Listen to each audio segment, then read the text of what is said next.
for your customers without actually being there. And the cost to use? Try it free through October 31st at lowesforpros.com/proloyalty. Just one of the reasons why Lowe's is the new home for pros. Services subject to stream terms. Lowe's loyalty membership required. More terms apply. Hey, if you're looking to cut costs and free up some cash on a monthly basis, start today with Pure Talk USA. Now, the average family of four is saving over $800 a year on cell phone service by switching to Pure Talk USA. Now, every plan includes unlimited talk and text, and by the way, it just starts at $20, so switch to Pure Talk today. Just dial pound 250 keyword Pure Radio. Pure Talk USA, simply smarter wireless. You'll have the option to receive a one-time auto-dial text from Pure Talk USA. Wyoming Republican Senator John Barrasso reacting to a growing number of coronavirus cases across the country. What you take a look at the numbers across the country, there are some spikes. It's a concern, but not a crisis. We're not turning back. We need to continue getting people back to work. We need to get our schools open, our kids back to school, protect the most vulnerable. At least 17 states are rolling back or postponing coronavirus mitigation efforts because of a dramatic rise in the number of new cases. Texas ordering bars to close and limiting the number of diners and restaurants. California has ordered bars closed in several counties, and a number of Florida beaches will be closing ahead of the 4th of July holiday weekend. The Supreme Court today refusing to block the execution of 4 federal prison inmates who are scheduled to be put to death in July and August. The inmates convicted of killing children wanted their executions halted over concerns about the drugs used in lethal injection. The last federal execution was carried out in 2003. After more than a century and a quarter, Mississippi's flag is undergoing a major change. Since 1894, Mississippi's state flag used a Confederate icon as its canton. Now both houses of the state legislature vote bipartisanly to change the flag, and Mississippi Republican Governor Tate Reeves says he will sign it. There were demonstrators outside the state capitol in Jackson as the lawmakers voted this weekend, waving the flag, insisting the Confederate image stood for heritage. It's the last flag in the Union to feature it. Mississippi voters will be able to pick a design for a new flag this November. Eben Brown, Fox News. The maker of a drug shown to shorten recovery time for severely ill coronavirus patients says it will charge just over $3,100 for patients with private health insurance. In a recent study, treatment with the drug remdesivir shortened recovery time by a third. I'm Rich Dennison, and this is Fox News.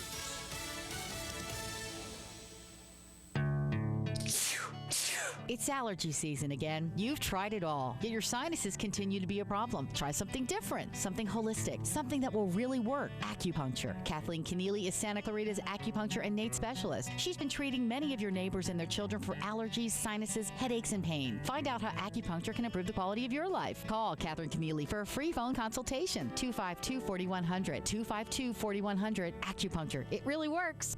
Hi, Santa Clarita. This is Rosemary with Beyond Harmony Med Spa with some great news about Kurt Stinson. Now, why am I telling you about a plumber? When I had a horrible plumbing situation at my house, Thanksgiving morning, house full of people, of course I called Kirk. He rushed right over, took care of our problem. The prices were so reasonable, I couldn't even believe that I was paying that on Thanksgiving Day. If you need a plumber, Kirk Stinson is the guy to call. Plumbing by Kirk, 263-6519, or visit plumbingbykirk.com. A Royal Suite. Are you ready to save hundreds, even thousands of dollars? A Royal Suite Home Furnishings 4th of July closeout sale is going on now, and you don't want to miss out. Get below wholesale pricing on mattresses, bedroom sets, tables and chairs, sofas, sectionals and love seats, kids furniture, and more. Save now on a 5-piece bedroom set, a queen bed, dresser, mirror, and a nightstand for only $599. Add a queen mattress set for only $99 additional dollars. They're overstocked and must make room for new inventory today. Shop a Royal Suite Home Furnishings tent sale to find clearance furniture you'll love at low, low prices. And hurry, because once it's gone, it's gone. Get deep discounts on storage solutions, accessories, cabinet beds, and so much more. Plus, get 0% financing. Interest-free financing is available at a Royal Suite Home Furnishings. For those who qualify, some exclusions apply. A Royal Suite Home Furnishings is located in Santa Clarita, across the street from Sam's Club. A Royal Suite. Sweet dreams. And now, a cooking tip from Keith Mowry of Bob's Country Meats. Cooking brisket is simple, whether you do it in the oven or on the grill. Okay, briskets come out nice. You want to brown them up real good on the barbecue over medium heat. Season them up however you like. Wrap them in foil. put them on the other side, go down to a low temperature, low heat, and let that go for about 2.5, 3 hours, just on the low with the lid closed. For the tastiest brisket in town, visit Bob's Country Meats on Soledad in Canyon Country. Your hometown station, KHTS.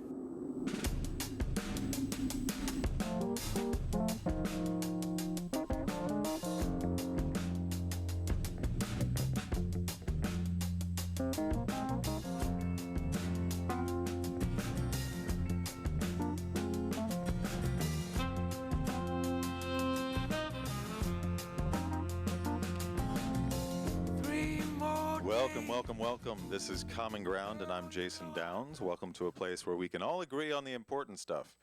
It's good to have you here.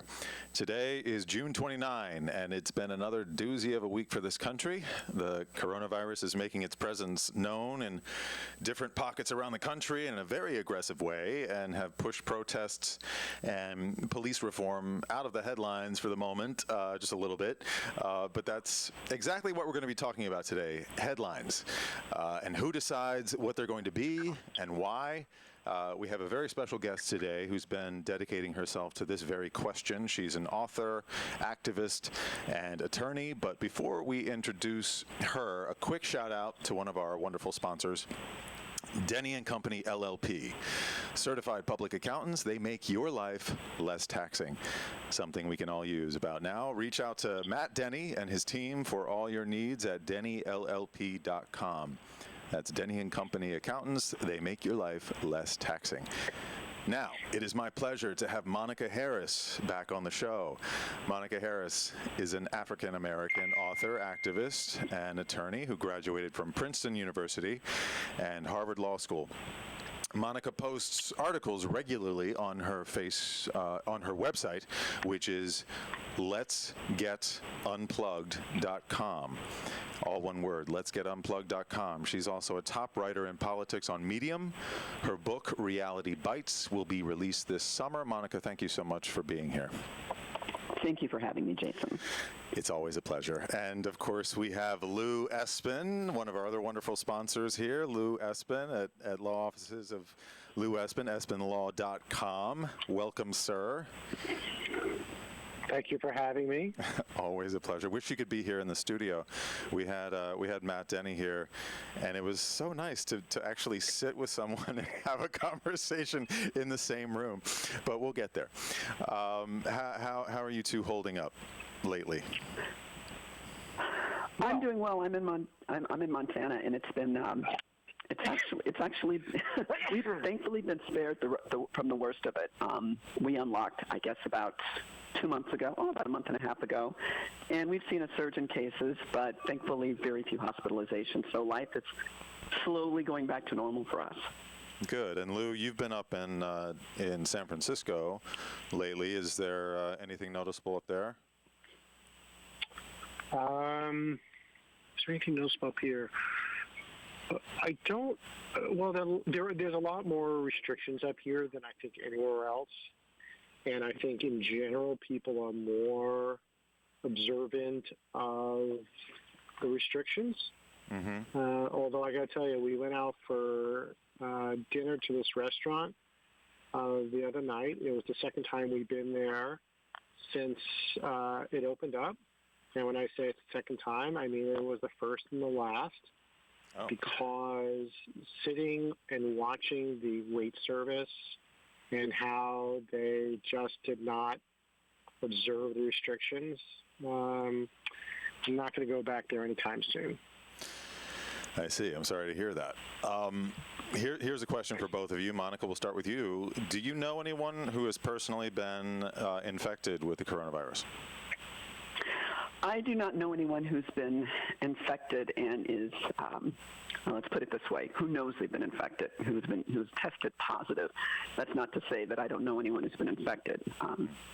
I question whether and to the extent to which people are actually presenting themselves for testing. In other words, I wonder if there might be more people infected than we know of. Okay. just without their awareness. I'm just trying to get a sense, because obviously we want to talk about how all of this is perceived and I guess portrayed to us, in the media. That's something that's obviously been very important to you, and the reason we are having this conversation today. Lou, do you know anyone personally who's been infected? Carl? Yes. Carl Goldman. Yes, indeed. The two people that I know obviously own and operate this radio station, Carl Goldman and Jerry Cerati Goldman, who famously were on the Diamond Princess cruise ship that kicked this whole thing off, really, in a way. And those are still the only two people that I know of who were infected, and Jerry never showed symptoms, but Carl, I don't think she never even tested positive, now that I think about it. No. Whereas Carl did test positive. And he was fine. He showed a few mild symptoms. So anyhow, this brings me to one of the main points we're going to be talking about today. Media and perception. Okay, so we're being inundated with facts and figures and advice, just like we're being inundated with images and of protests and all this racial sort of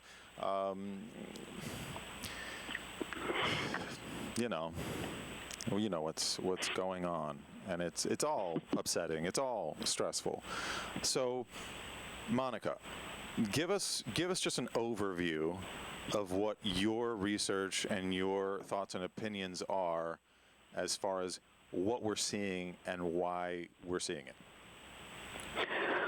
Well, Jason, I don't think you can fully understand what's going on, and particularly the media's role in what's going on, until you pull focus and see the bigger picture. And when I pull focus, I've been doing this for a few years now, what I see is a pattern of wealth flowing from the bottom to the top of this country at a rate never before seen in U.S. history.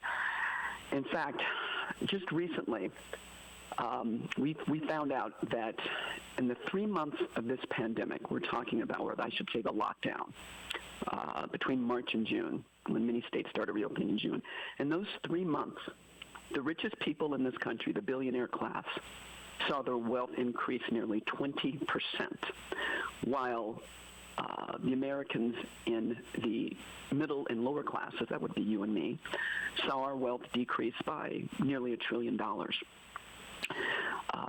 Nearly 50 million people have applied for unemployment. More than 50% of small businesses are on the ropes, and many won't even come back. So it's been a very disproportionate, this pandemic has had a very disproportionate impact.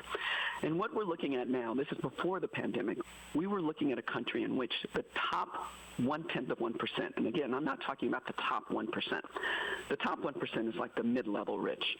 The top 1/10 of 1% in the United States now own as much wealth as the bottom 90%. So I think the top, just to clarify, the top 1/10% is about 160,000 families in this country? It's about, yes. The 160,000 families in this country own that wealth, and their wealth has increased about from 7% to 22% in just 30 years. So let me just stop you for 1 sec, because I want to highlight this. I asked you about the coronavirus and how it's being portrayed to us, and you're talking about class and how rich those billionaires, that top 1/10%, have become during this time. Are you saying that it was an opportunity that they grabbed, or are you saying, that it's something that they actually foresaw or created in some form or fashion? Well, it's probably conjecture at my point, but I think it's a combination of all of the above. I think what we're looking at is a pattern that's been going on for decades without our awareness, and the coronavirus simply accelerated that pattern that was already in progress. For example, in December of 2019, so what are we talking about? Little 7 months ago, Donald Trump was considered a shoo-in. Why? Because the economy was booming, right? Unemployment was at a record low. The stock stock market was at a record high. Everything was great. But that's really not what was going on. The economy was actually hanging by a thread, and we only found out when the pandemic hit. And 2 weeks into it, most Americans realized they couldn't make it. They were going under. Most people only had $400 in savings. So I'm saying that this pandemic has highlighted just how quickly wealth is accelerating its transfer from the bottom to the top. And I don't know. I can't say that it was planned. It may have been planned, but I don't even think I think it's irrelevant whether it was planned or not. It seems baked into the cake of the kind of system we have right now.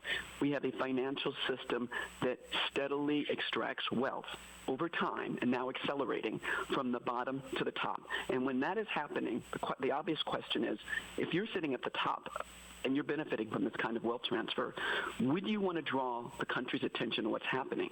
See, I don't think so, and I think that's where the media comes in. I think the people I've just described, they're the ones who own the media. 6 companies and billionaires own 90% of the companies that give us our news and information. And I believe there's a narrative that's being created now to direct our attention to everything possible, a panoply of issues: race, police brutality, Russians, you name it, coronavirus, anything except the elephant in the room. And the elephant in the room is that we live in a country now where the vast majority of people, 99.99% of us, are being impoverished at an accelerating pace, regardless of race, regardless of gender, regardless of political persuasion. It's a sort of divide. The media is dividing and allowing, it's facilitating a sort of division among Americans that prevents us from coming together and looking at the common threat we all face. And that's such a fascinating observation. Yeah, I mean, so this is what we're talking about today. I want to take a quick. I want to ask Lou about this too, because we were actually just talking about. I mean, he is part of his job is to help people keep from finding themselves in poverty. You know, he gives them financial advice. He obviously assists them if they're going bankrupt. You know, this sort of thing. So he's kind of on the front lines if we're talking about financial and economic status in this country. So Lou, based on what Monica has just said, are you finding a similar sort of movement?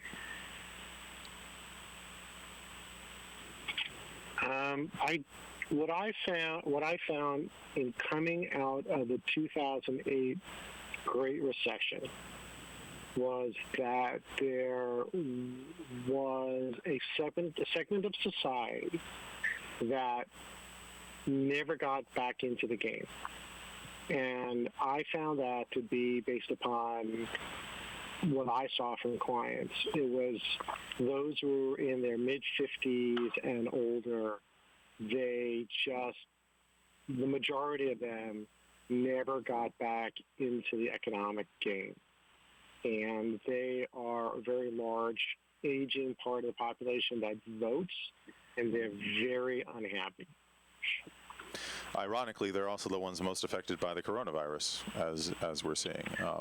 That's correct. And you know, obviously, people with preconditions are more susceptible. But it also sounds like it has to do with class, like Monica's saying.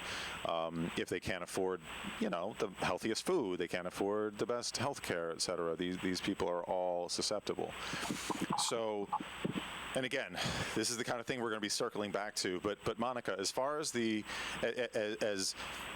as the wealth in this country being owned by, that 0.1%, okay?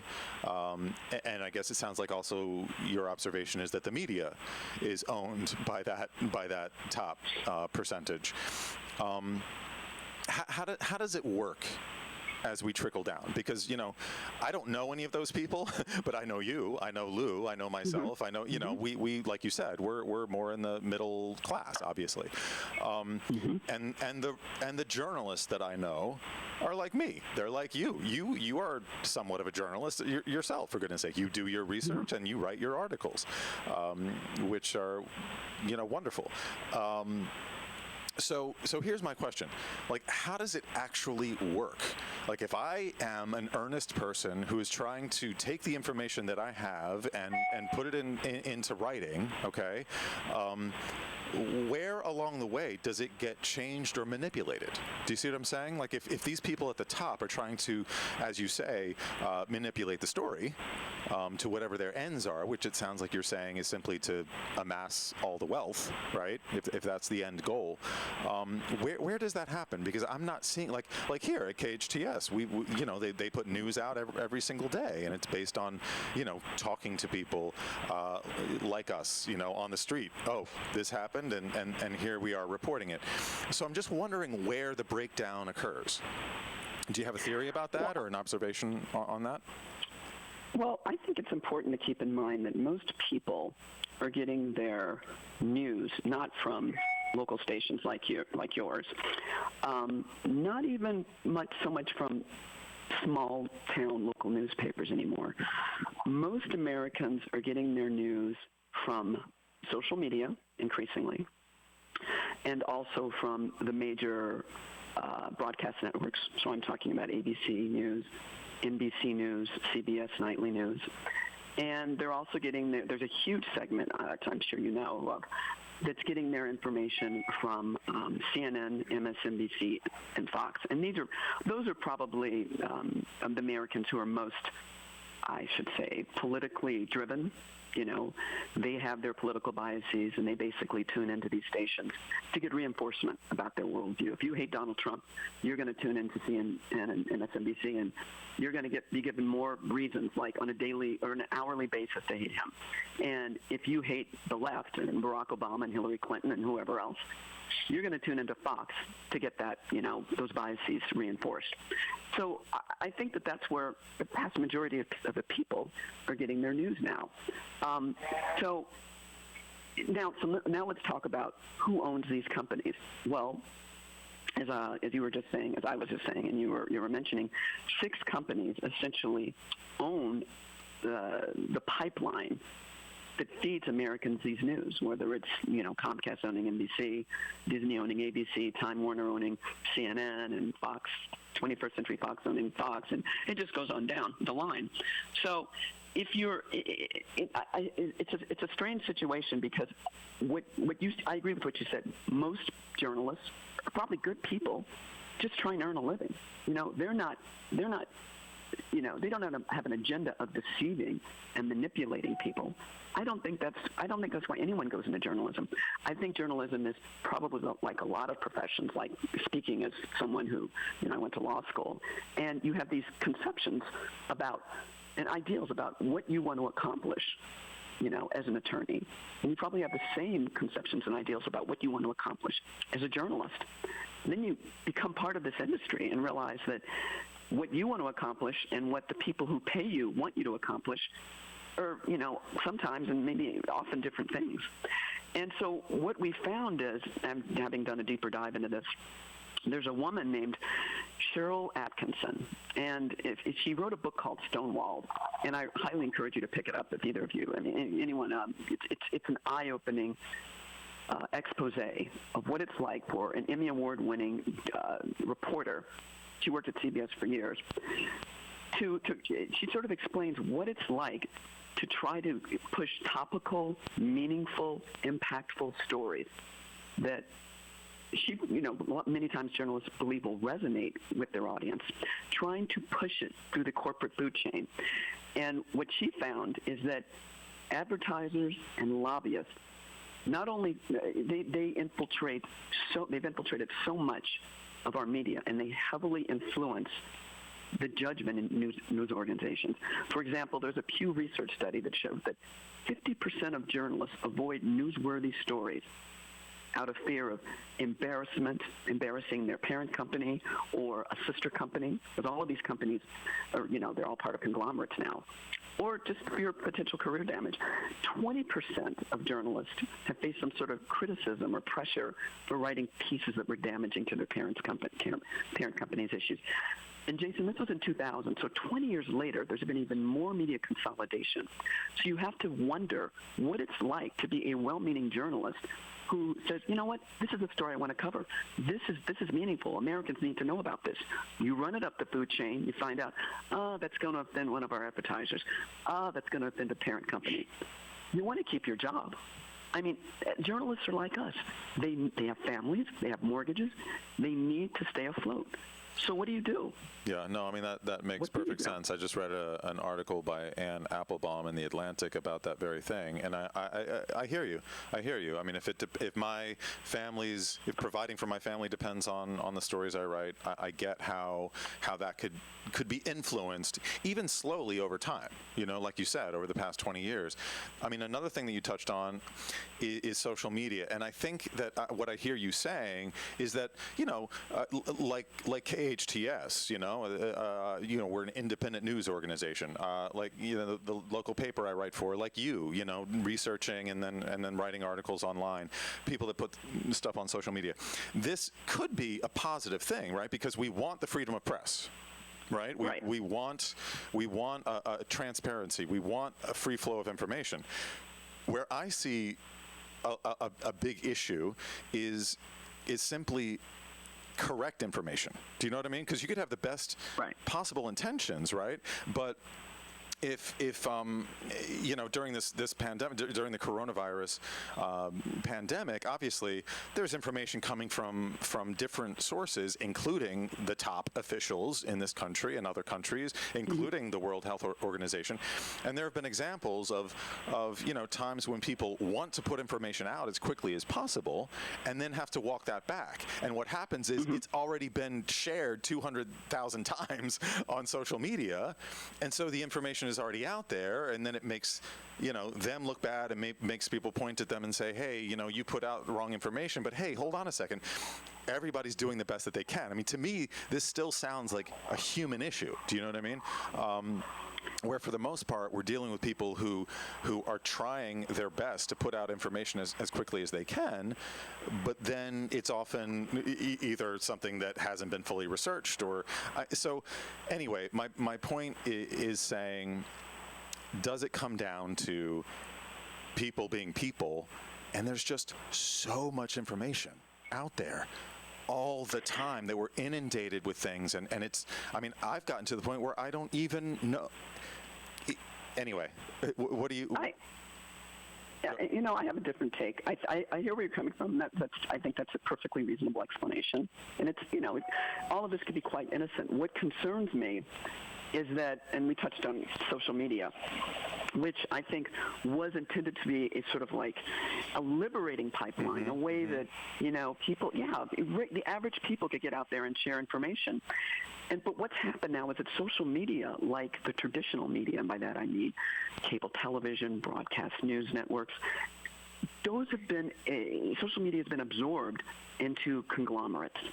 Facebook and Twitter are now part of multi-billion-dollar empires, and they are dominating the information or the news market in social media the same way the big six, CBS, NBC, Viacom, whatever, are dominating the news and information landscape in traditional media.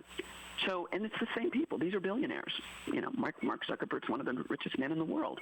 And what I'm seeing is that this information monopoly, the information market monopoly, I'll call it, it's giving these social media giants the ability to determine what is real news and what is fake news. So while you're saying, and I totally agree, that there's so much out there now, you don't know what to believe and what not to believe, we have a First Amendment right. It's born in us. It is what this country is founded on. We have a right to see all the information, to have access to it, and to suss out what we think is right, what resonates with us. We are supposed to be. But that's still not maybe. If we only suss out what resonates with us, it still might not be the facts. It still might not be true, and that's where I think the huge question comes from. We have to take a quick break. We're going to be right back with Monica Harris and Lou Esbin. We're going to continue talking about the media and how it influences what we see as far as race, as far as the coronavirus. So stick with us right here on KHTS 98.1 FM and AM 1220. This is Bradley Gross from Santa Clarita Grocery. Santa Clarita Grocery serves fresh groceries to families, individuals, and those experiencing homelessness. At Santa Clarita Grocery, out of every dollar donated, a full 99 cents goes directly to the needs being addressed. As an all-volunteer-led organization, we operate on a 1% overhead, receiving no government funding for our operations in the community, resulting in us being one of the most efficient charities in the Santa Clarita Valley. If you're looking to support the good for our community, please consider partnering with us by donating to Santa Clarita Grocery.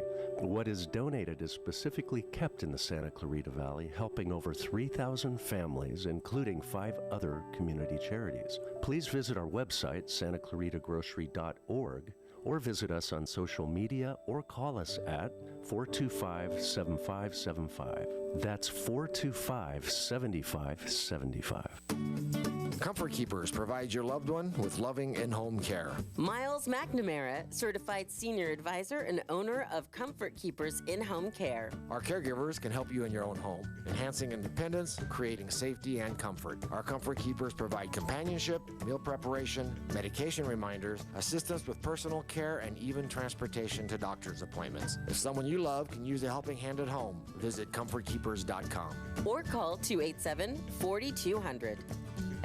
We all know sometimes people lose their way. If you or someone you know is struggling with addiction, the Way Out Recovery SCV may have the answers you've been waiting for. The Way Out is the premier intensive outpatient treatment center serving Santa Clarita. Asking for help is the first step.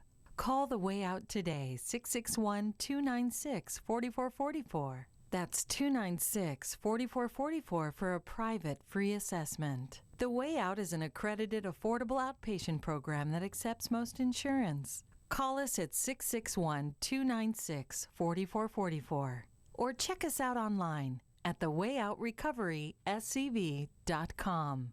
Quit battling with yourself. Ask The Way Out for help today. The coronavirus has put us in a position of creating a new normal. Family Law at Home understands. Their goal is to meet you in the safest place possible, and these days that might be in your own home in a virtual meeting. Family Law at Home will provide you with immediate advice on your family law matters, such as divorce cases, child custody disputes, and domestic violence. It's as easy as going to FamilyLawAtHome.com. You'll choose your own consultation date and be in immediate contact with one of their esteemed attorneys. Family Law at Home handles the legal aspect while you and your family navigate the new chapter in your lives. Go to FamilyLawAtHome.com. Hi, I'm Eric Goldhurst, Head of Operations for Burger King North America. Throughout this time, we've taken steps to take care of our guests. And since we know many of your jobs have been affected by this crisis, we want to help make sure you're taken care of too. If you are looking for work, we are hiring. And there's a spot on our team for you. We know that we'll get through this together, as long as we keep taking care of each other. For more information, call 253-3283. That's 253-3283. Your hometown station, KHTS.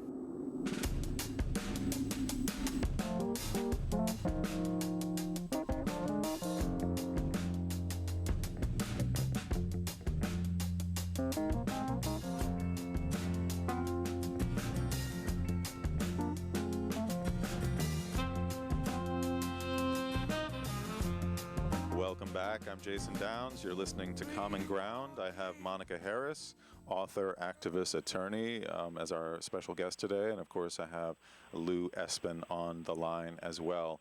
Lou had an interesting question to ask. Go ahead, Lou. So, being the student of economic history, and I asked Monica how she would compare today's media to, let's say, that of William Randolph Hearst, who was the media mogul of his day. And of course, Citizen Kane was the movie that was fashioned around him. We know that today's media, information flows much faster across many more medium. But is it that different? That's a good point, Lou, and I do think that the media has always, to some degree, been controlled, or at least some elements of it to always been, to some degree, been controlled by wealthy people like William Randolph Hearst, who I believe owned a collection of different newspapers around the country. And yes, he was one of the pioneers of yellow journalism, and as we were talking about off air, he was one of the primary instigators or was instrumental in the Spanish-American War and influencing American foreign policy. So you're right. None of it's new to that extent. What seems different to me now is the concentration of wealthy ownership of newspapers and radio stations and television stations and social media, which of course didn't even exist back then, but is now probably even just as significant or even more significant as traditional news media in terms of influencing public opinion.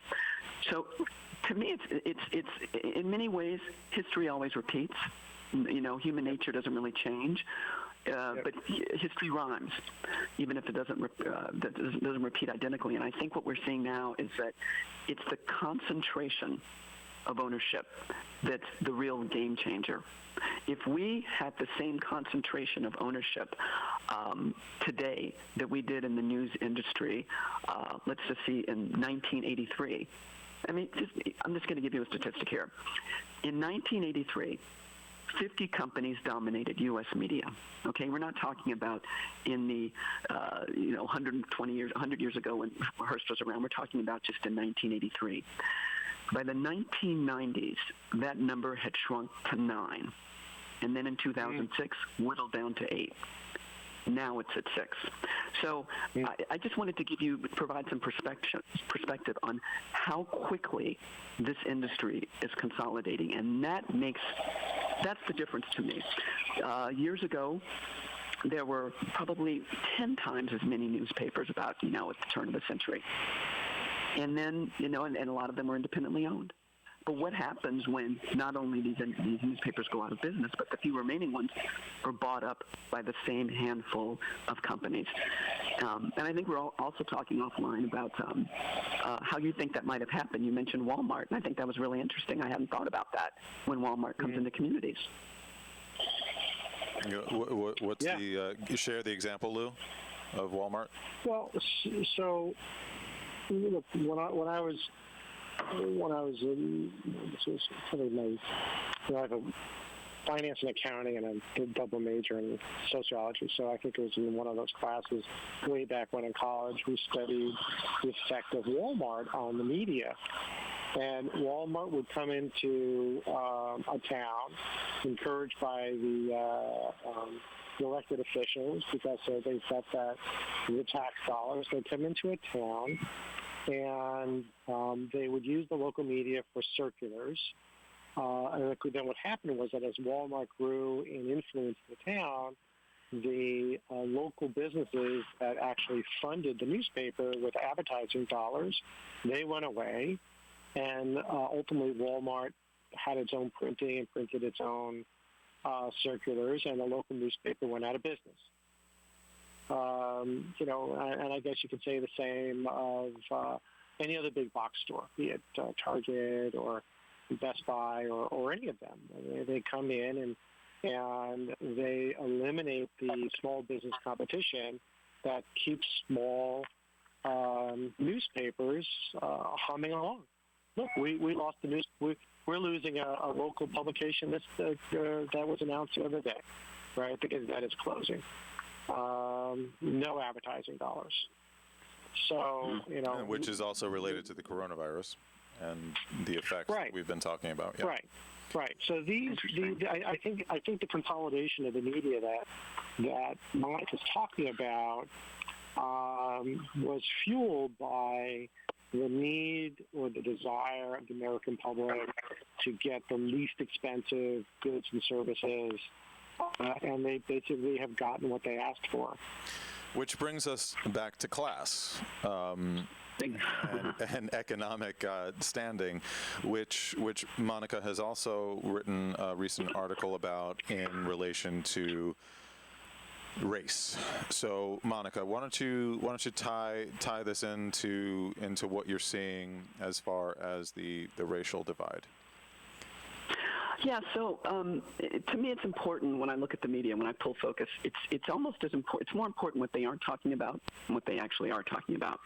So right now the media is creating a narrative around race and police brutality. We're being encouraged to hate police, to defund them, to abolish them, make them pay for tormenting black people. And the narrative is that police are engaging in systemic racism. It's killing too many black men, and black men are more than twice as likely to be victims of police brutality. And, those sort of statistics stick in our mind and make us think that, it's systemic racism, which means white people must be brutalizing black civilians, right? I mean, that is the implication, right? But it's often our assumption, yes. It's our assumption, even if it's not explicitly stated. But you see, I actually think this is a distortion of our reality. I think that we're being led to believe or encouraged to believe that white police are the danger, when in fact, if there's any danger, it's from police in general of all colors, which would mean it's not really racism. It's a deeper issue, and here's what I mean. In 2019, the U.S. Academy of Sciences found that white police officers around the country are no more likely than black or Latino police officers to shoot black civilians. And not only that, in 2015, in a study in Philadelphia, the Justice Department found that white police officers were actually less likely than black or Latino police to shoot unarmed civilians. And the reason we think this happens, and Rutgers University did another study in 2018, they believe it's because police officers of color tend to be assigned to minority neighborhoods. And that just makes sense, and they have more contact with suspects of color. So this is why I think George Floyd was pinned to the ground by an officer of mixed race. He was like half Asian, half black, while another officer who was Asian American, not white, stood by and watched. This is why in Minneapolis, a black man, you may have heard of Philando Castile, he was killed by a Latino police officer. This is why Freddie Gray, we all remember Freddie Gray in Baltimore, he died at the hands of 6 police officers. 3 of them were black, and 1 of them was even a black woman. But we don't hear about this. No one talks about that. We only focus on... I think people are talking about... I hear what you're saying, absolutely, but people are talking about the system just as much as race, and I think that's where, some of the confusion is coming with defund the police or reform the police, et cetera, et cetera. I think they're trying to address that issue, which is not based on race, but I mean... We can't, because we can't say whether Chauvin, I don't know if I'm pronouncing his last name correctly, Chauvin, Chauvin was racially motivated. But what we can say, beyond a shadow of a doubt, is that a police officer who was supposed to be protecting and serving our citizens knelt on a citizen's neck for 8 minutes and 46 seconds, resulting in his death. That we can say. Do you know what I mean? Go ahead. I understand, but let's not forget that people were pouring into the streets because it was a rallying cry of Black Lives Matter, which is the systemic racism. I don't think that we would have been pouring into the streets if George Floyd was white. But the fact is, there are plenty of white George Floyds all around this country. Yeah, and yes, and I mean, out of the 1,000 people that are shot by police each year, there's a higher number of white people than black people, but not percentage-wise, obviously, which is where we keep hearing that black men are twice as likely to be shot. Well, yeah, but yes and no, because you look at that in the states with the highest rate of police homicide per million, they're actually the whitest in the country. That's what New Mexico. There are very few black people in New Mexico. Alaska, South Dakota, Arizona, Wyoming. The distortion of our reality, I believe, is occurring here. Whatever state you go to, wherever there are poor people, they are more likely to die at the hands of police. and at the hands of each other. In neighborhoods where police killed the most civilians, median income was $52,000 or less, regardless of race. Mm-hmm. That is what we're not focusing on. Well, I'm wondering what you guys... Okay, but I'm wondering what you guys... Yes, okay. But I'm wondering what you guys think of... I mean, I'm not going to get out on the street based on that. I get out on the street because I see someone unjustly killed. And why won't you get out on the street? I'm speaking theoretically. I mean, yes, I would. I think those are important issues to get on the street about. I'm just saying we're seeing this rallying cry because that was a horrible image, you know what I mean? And it rallied people, which has happened in history, you know, we rally around a certain image, Emmett Till or, you know, whatever. So that was real. That wasn't manipulated by the media, is my point. Do you see what I'm saying? Like, that image and that reality of what happened during those 8 minutes and 46 seconds wasn't conjured, it wasn't made up, it wasn't embellished. Do you know what I'm saying? And I feel like the emotion that came from it was genuine. And so I'm wondering now how we make that jump from, you know, the media sort of pushing that image on us in some way that benefits the oligarchy, you know, benefits that 0.1% of rich people in this country. That's the question for when we come back. We're going to be right back. Stay with us right here on KHTS. This is Common Ground. I'm Jason Downs with Monica Harris and Lou Esbin on 98.1 FM and AM 1220. Hi, I'm Eric Goldhurst, Head of Operations for Burger King North America. Throughout this time, we've taken steps to take care of our guests. And since we know many of your jobs have been affected by this crisis, we want to help make sure you're taken care of too. If you are looking for work, we are hiring. And there's a spot on our team for you. We know that we'll get through this together, as long as we keep taking care of each other. For more information, call 253-3283. That's 253-3283. Doesn't it seem like it's been forever since we sat down in a restaurant and enjoyed a meal with our friends and our family? As the clock counts down to the expiration date of the current stay-at-home order, many of our local businesses are working hard getting ready to reopen, and that includes restaurants. Ultimately, it's up to our local health officials and our local restaurants to come up with safety plans moving forward, but we can help too. Plan on no more than an hour of dining out. If we don't linger, it allows more turnover for the restaurant, which in turn provides more business for them and more tips for servers who are out on the front line. It's a win-win. Together, we can create a new normal for Santa Clarita that's safe and enjoyable. The coronavirus has put us in a position of creating a new normal. Family Law at Home understands. Their goal is to meet you in the safest place possible. And these days, that might be in your own home in a virtual meeting. Family Law at Home will provide you with immediate advice on your family law matters, such as divorce cases, child custody disputes, and domestic violence. It's as easy as going to FamilyLawAtHome.com. You'll choose your own consultation date and be in immediate contact with one of their esteemed attorneys. Family Law at Home handles the legal aspect while you and your family navigate the new chapter in your lives. Go to FamilyLawAtHome.com. A social distancing tip. Keeping your distance from others is important in slowing the spread of coronavirus. So here are some fun things to do alone. Read a book, take a walk, unpack your suitcase from that trip you took last September, paint a self-portrait, catch up on a TV series, do a puzzle. Remember, we should all stay home to lower the risk for everyone. For more info, visit coronavirus.gov. Let's all do our part, because we're all #AloneTogether. Brought to you by the Ad Council. Your hometown station, KHTS.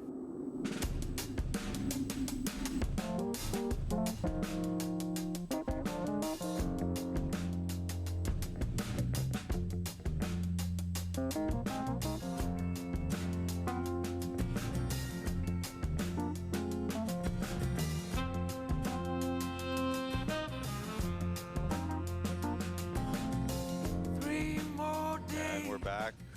This is Common Ground. I'm Jason Downs, talking with Monica Harris, author, activist, attorney, and Lou Esbin, our co-host and a local resident attorney as well. So go ahead, Monica. You have the floor. We left off with a question there. Go ahead. Yeah, so, I don't think it's the case that the media is inventing police brutality or manipulating images.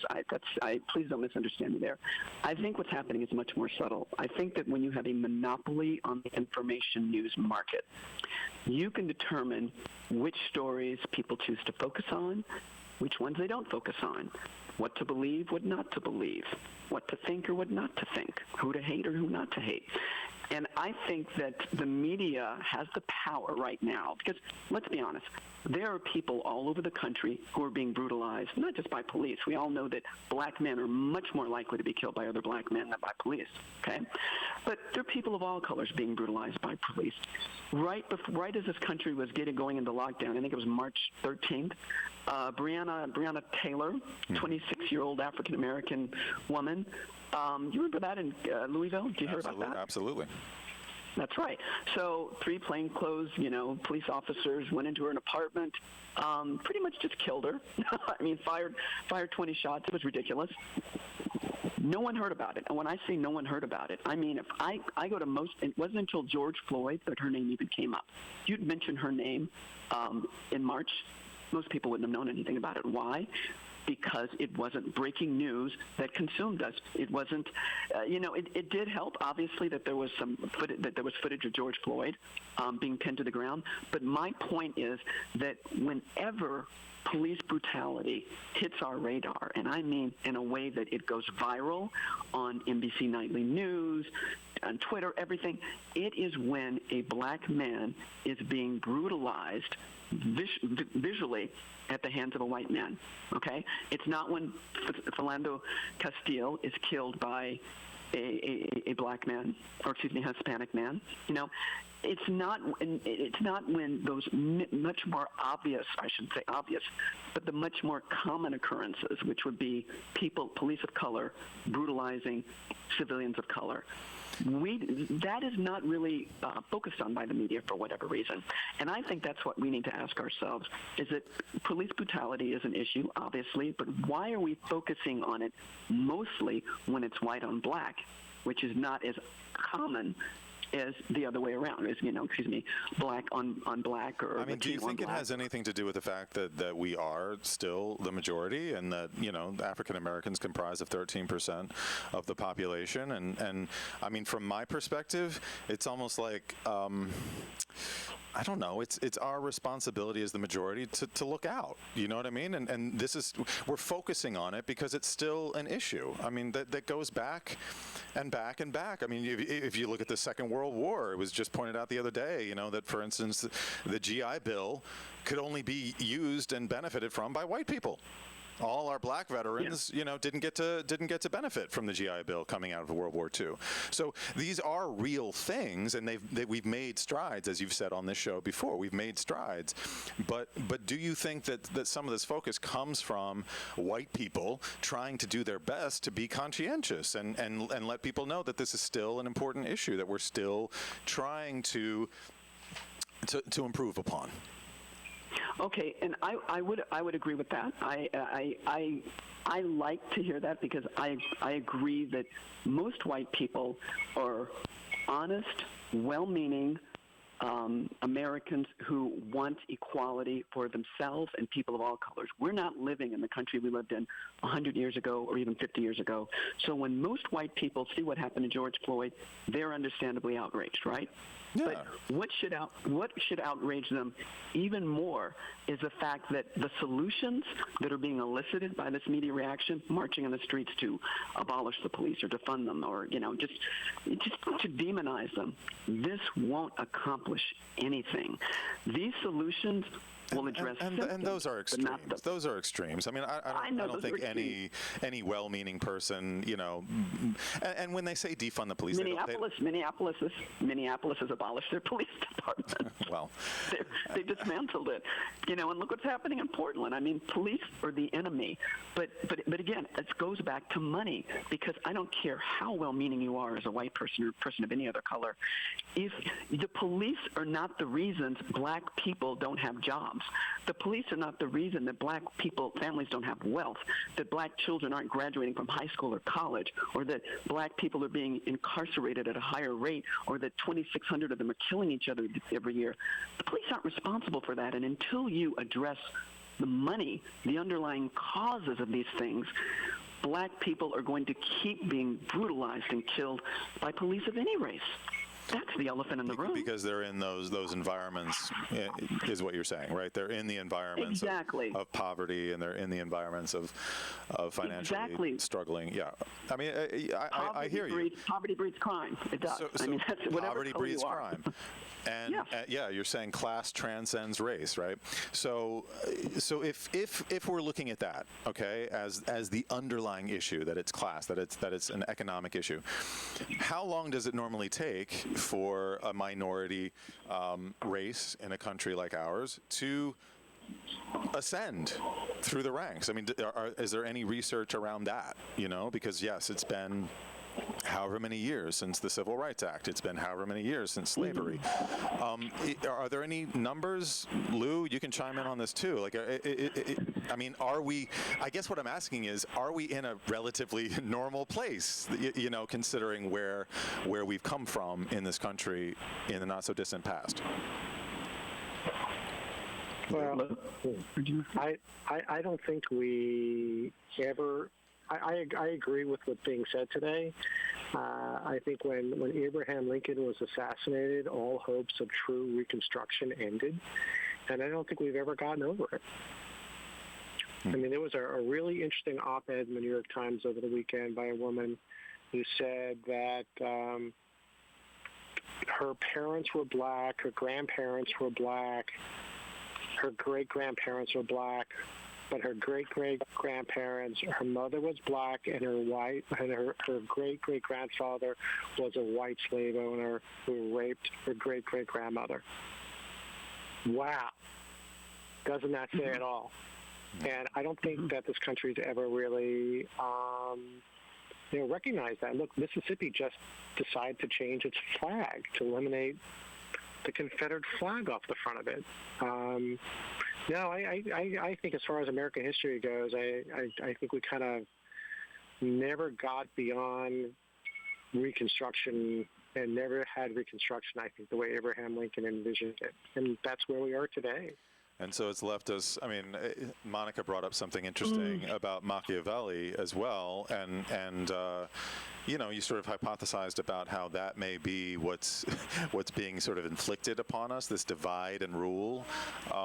Divide and rule. So again, I mean, I think awareness of all this is a great place to start, right? I mean, we become aware of it because, in my opinion, the biggest issues are lack of empathy and perhaps selfishness and greed, and you know, because we're talking about humans here, humans with individual issues, you know, we can look at it as a problem we're still working with as people. We're still attempting to perfect the American experiment. Perhaps it's, you know, just time to re-examine and double down. This place was born of an idea that all peoples could come together to pursue life and a life of liberty and happiness, not to create a place where wealthy companies form oligarchies of power, right? So let's focus on that. Thank you so much for joining us. Monica Harris, Lou Esbin. Join me next week as we continue the conversation, always focusing on civility and unity. Pleasure to have you here on Common Ground. Until next time, stay safe, stay informed, and stay positive.